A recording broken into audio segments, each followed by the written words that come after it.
And what is it to work with love? It is to weave the cloth with threads drawn from your heart, even as if your beloved were to wear that cloth. It is to build a house with affection, even as if your beloved were to dwell in that house. It is to sow seeds with tenderness and reap the harvest with joy, even as if your beloved were to eat the fruit. It is to charge all things you fashion with the breath of your own spirit. Work is love made visible. Khalil Gibran on work. Hi, I'm Rudo Nondo, the country coordinator for Fashion Revolution Zimbabwe, and we have been walking an amazing journey during the Fashion Open Studios with our two designers, Lanai Madondo from House of Stone and Julian Tamuka from Gaileluya, as well as their collaborators Halima from Yakasikana and Tendai Angela Rockins. We have chosen the theme fashion therapy, just, as a way of reconnecting with our clothes, reconnecting with the way that we use our hands and just how our clothing makes us feel. But through this experience, we've actually been delving into the different aspects of fashion as a form of shelter, that being what we've been focusing on with Nyakasikana and Julian, and then also fashion as a form of therapy. And that has come out through the meditation processes and just through the handcrafts and the hand sewing of the roses. So this has been an amazing experience for us as we continue to look at how we can reduce fashion waste, and also just how we can create further awareness, as to what we can do with the clothes that we already have in our wardrobes and furthering their life cycle.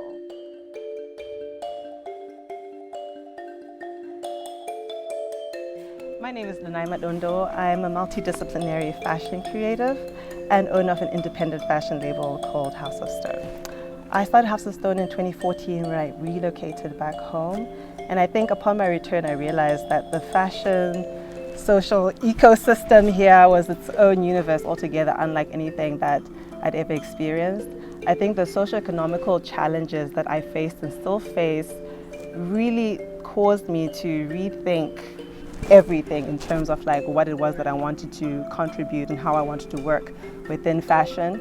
Being a sustainable designer for me wasn't necessarily a part of my plan. I think the environment sort of forced me into a space where I had to really reconsider my design processes and my business structures. And for me, as an independent designer that's fully funding my own fashion business, it really didn't serve me to be wasteful in the way that I produced my garments.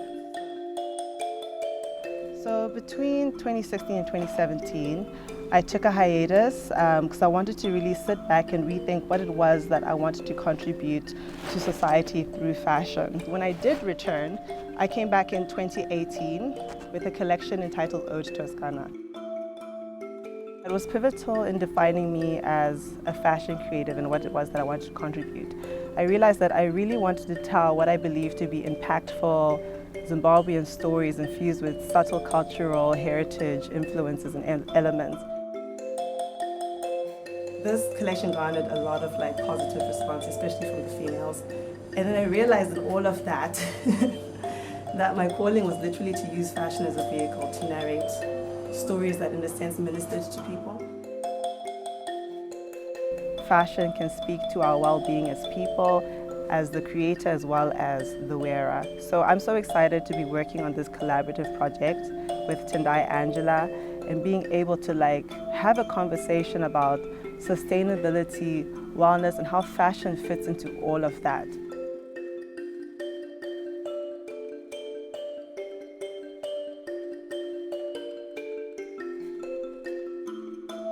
Hi, so I'm Coco. Started Coco Seed in 2009, purely as a fashion house, just creating my own lines and stuff, and I was doing it by myself. I had one tailor. I came back to Zim. I was doing this in South Africa. I came back to Zim in 2011. I discovered being here that I struggled to find tailors or a group of people to actually produce my stuff, same quality all the time. So I realized there was a gap in the market for designers to actually have someone produce their things in quantity and in consistent quality. In the value chain, in this fashion value chain, where I was sitting was very important, and it was a gap I actually realized from across Africa. No one else was trying to do CMT. Everyone is just designing, but then no one is actually producing.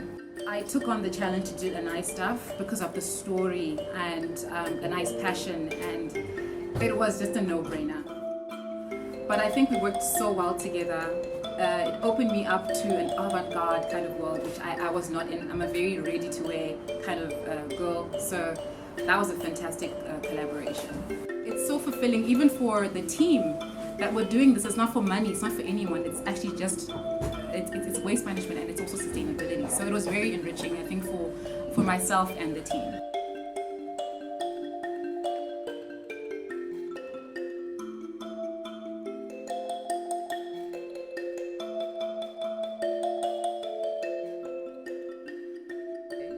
My name is Tindai Angela, and I am a yoga teacher or yoga instructor, and I love well-being, but well-being from a sense that it starts from you and building from your sense of self, having your self-worth. You're able to provide more and have more quality and more value for others. So I take pride in teaching yoga and bringing in the different elements of styles and history and myths and legends, and understanding the philosophy behind it, but also the science of it as well. Denai herself is a person that embodies holisticism. When she walks into a room, you can feel her presence, and it's a feeling of gravitas and substance, and of somebody that is able to produce value. You can see that in her work, which is House of Stone. You can see the care that goes into her clothes.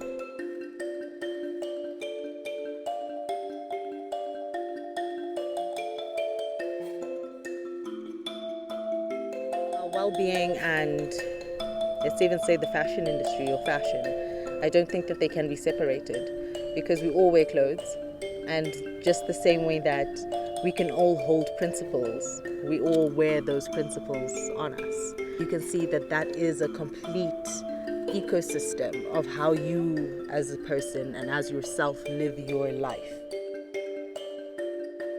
It is about how you are able to interact with the person, how you are able to hold on to your softness. So when it does come into me as a consumer and dealing with well-being and fashion, I take care in understanding who made my clothes and where's the sustainability of it. Is there transparency within the supply chain?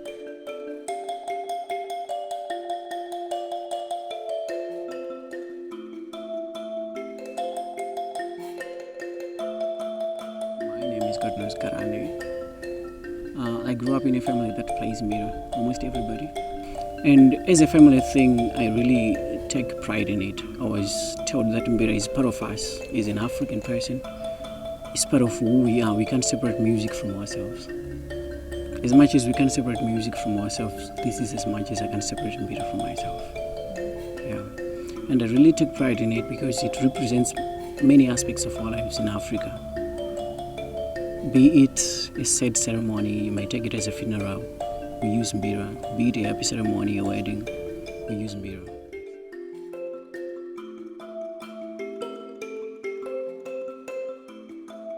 My name is Julian Tamuka, and I am the head of design for Gaileluya. Fashion Revolution kind of came across our path serendipitously, in that we were doing something that has a lot of similar motivations, in the sense that the pursuit of a more sustainable commercial enterprise, in this case clothing, and how to go about doing that. I wanted to be the sort of place that allows the consumer of clothing to feel as though they have somewhere where they can go, where people have thought through the process of how best to produce this in a way that is least costly, not just in terms of the commerce or the finance, but more importantly, what it means to the ecology and the environment we live within, and how better to influence that.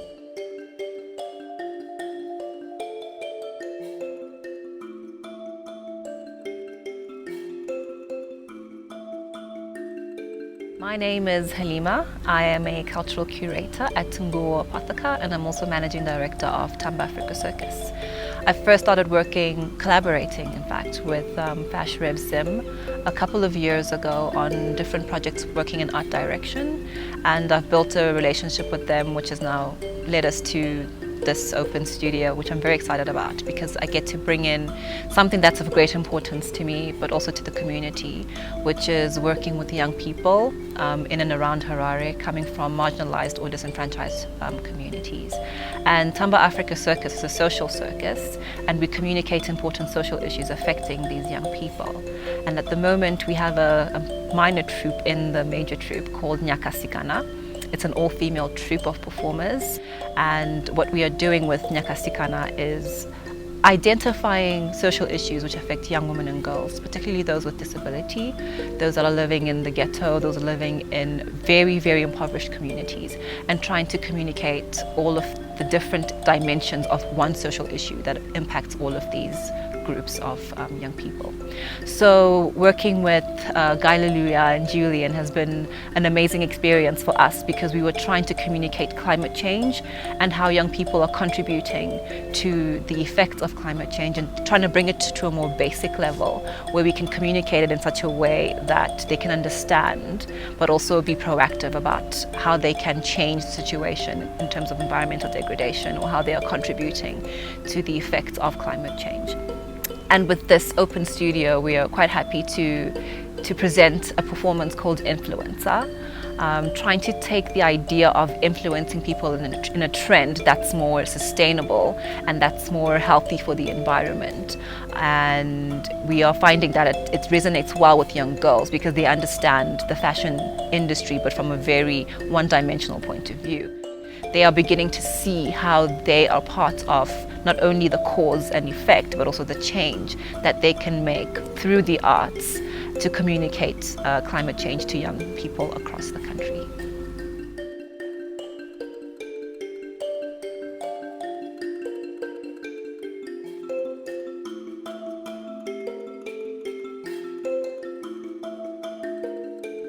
Working with the kids from Emerald Hill was a very challenging experience. I had to learn how to quickly come outside of myself, remove my biases, and figure out how to understand what they were saying as kids who most of them are hearing impaired, and those ideas that they're translating across, and how to make sense of that. So it was interesting because you would see them use gestures and things like that. So it was a very interesting thing to see and try to make out what certain gestures kind of felt and looked like as clothing. I decided to splice and invert them so that I could come up with new garments from the same thing and appeal to the performing nature of the students. But I think the most important thing is, are you changing someone's life? Are you working? Are you pushing? Are you moving? You know, and that's what we're trying to do. I feel like everything about House of Stone that makes it great are the people that I connect with, that I collaborate with, that give so much to what I'm doing that makes it manifest into something that is actually bigger than House of Stone.